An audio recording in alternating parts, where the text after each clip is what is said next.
हा केवळ बाळा नांदगावकरसाठी नाही, तो महाराष्ट्रातल्या सगळ्याच मराठी बांधवांसाठी आणि महाराष्ट्रावरती प्रेम करणारे अनेक भाषिक आहेत त्यांच्यासाठी हा आनंदाचा क्षण आहे.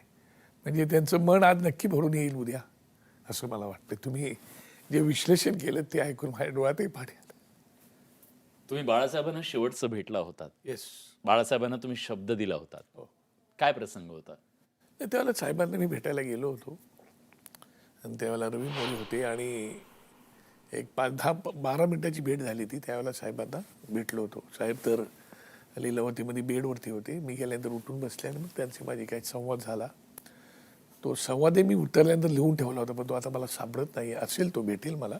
आणि त्यावेळेला मी साहेबांना बोललो होतो की मी नक्कीच 2 बंधू एकत्र येतील त्यासाठी प्रामाणिकपणे प्रयत्न बाळासाहेब करणार, असा शब्द त्यावेळेला दिला होता. स्वप्न साकार झालं. बाळासाहेबांचंही शेवटचं स्वप्न हेच होतं. एका बिन लोकमतला दिलेल्या मुलाखतीत सुद्धा त्यांनी ती खंत बोलून दाखवली होती. तुमच्यासोबत बोलताना सुद्धा बाळासाहेब तेच म्हणाले होते. स्वप्न साकार झालं तर आनंद आम्हाला सगळ्यांनाच वाटेल ना, पण तू शेवटी कसं आहे की ते आमच्या हातात नाही आहे. पण उद्या किमान या निमित्तानं मराठीच्या मुद्द्यावरून तर दोघे 2 दशकानंतर एकत्र येत आहेत. निश्चित.